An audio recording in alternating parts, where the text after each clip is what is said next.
कहानी की शुरुआत होती है एक खुशी के माहौल से, जहां रूपसा का रिश्ता लगभग पक्का हो चुका है। घर में शादी की तैयारियों जैसी हलचल है, लेकिन इसी खुशी के माहौल में एक बात सबको परेशान कर रही है, और वो है खुद रूपसा का व्यवहार। जहां एक तरफ पूरे घर में खुशियां हैं, वहीं दूसरी तरफ रूपसा उदास बैठी है। उसका चेहरा उतरा हुआ है और वो फूट फूट कर रो रही है।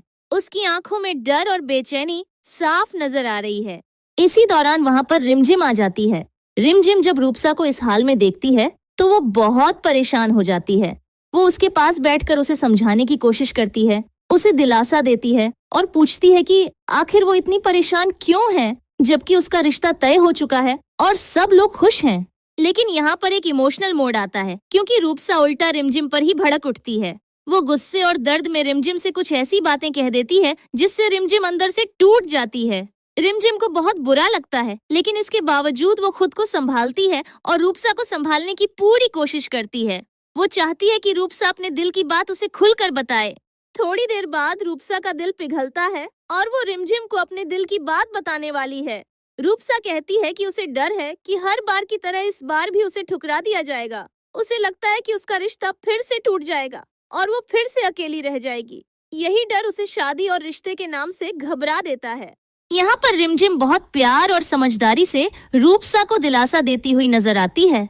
वो उसे समझाती है कि हर बार बुरा नहीं होता और इस बार सब कुछ ठीक भी हो सकता है। वो रूपसा को हिम्मत देती है और कहती है कि उसे अपने डर से भागना नहीं चाहिए, बल्कि उसका सामना करना चाहिए। इस पूरे सीन के दौरान पीछे खड़ा समीर सब कुछ देख रहा होता है। वो रिमझिम की समझदारी, उसके सब्र और उसके अच्छे दिल को देखकर बहुत खुश होता है। समीर को अच्छा लगता है कि रिमझिम किस तरह से रूपसा को संभाल रही है, उसे हौसला दे रही है और बिना खुद की तकलीफ दिखाए सिर्फ रूपसा के बारे में सोच रही है।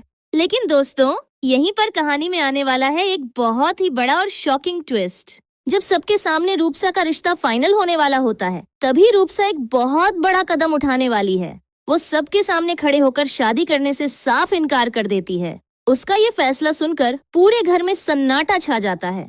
कोई भी इस बात की उम्मीद नहीं कर रहा होता कि रूपसा ऐसा कदम उठाएगी। समीर और रिमझिम दोनों इस फैसले से पूरी तरह शॉक हो जाते हैं। उन्हें समझ ही नहीं आता कि आखिर अचानक ऐसा क्या हो गया कि रूपसा ने शादी से इनकार कर दिया। जो लड़की थोड़ी देर पहले अपने डर की बात कर रही थी, अब वो सबके सामने रिश्ता तोड़ने का फैसला कर चुकी है। अब सबसे बड़ा सवाल यही उठता है कि आखिर रूपसा रिश्ते के नाम से इतनी डरी हुई क्यों है? क्या इसके पीछे कोई पुराना दर्द है या फिर कोई ऐसी सच्चाई है जो अब तक सामने नहीं आई?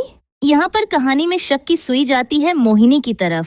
क्या ये सब मोहिनी की कोई चाल है? क्या मोहिनी ही बार बार रूपसा के रिश्ते तोड़वा रही है और उसके मन में शादी को लेकर डर भर रही है?